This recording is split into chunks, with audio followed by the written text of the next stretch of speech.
All right, my name is Andrew Wenzl. I'm the winemaker at Abacela Winery in Roseburg, Oregon, and we're talking about the 2012 vintage. It was a very fast vintage for us in terms of as soon as we started picking, we picked out in a matter of about 2.5 weeks. And you just started picking and the fruit just came in. It was beautifully ripe. You know, we're talking in terms of sugar levels about 24 to 24 and a half bricks.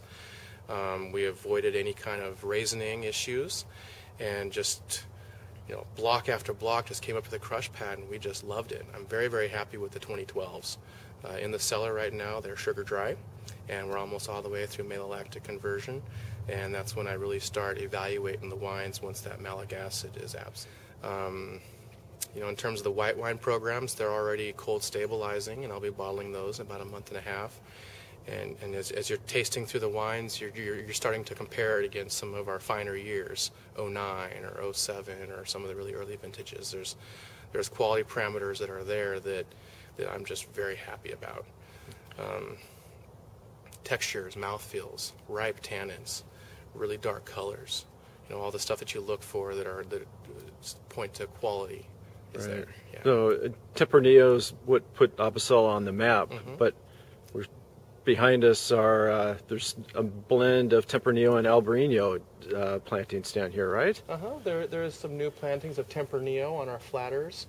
We brought in a couple new clones of Tempranillo, and then we also expanded some of our existing clones that we have shown some very good success with. Our newest block of Albariño is right over there, and it came online a couple years ago, and we've already seen fruit coming out of there. Now, how many cases of Albariño are you at for 2012? Do you expect to get out of the Albariño? Oh, something like probably 1,300 cases or so. It's not as big as in some other years, but when you're shooting for quality and you're trying to get ripeness levels, then that's what you're looking for. And we like to get our Albariño right around 13% alcohol. Okay. So you hang just a little bit more fruit on your whites than you would on your reds, and then you get just that little more hang time without that sugar accumulation. All right.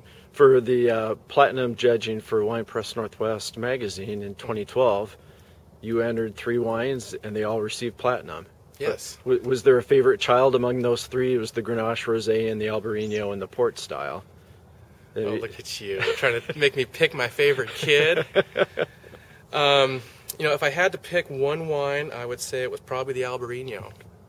Now, I never worked with Albariño before I came here back in 2003, and it's been a love affair with that grape ever since. It's a very consistent grape. In great vintages, I make an amazing wine, and in even difficult vintages, you make a really good wine. Like look at 10 and 11 for the Albariño. We entered it in international competitions and got best of classes 2 years in a row. We got platinum awards for it. So if you can make a beautiful wine like that in a challenging year, imagine what it's like in 2012.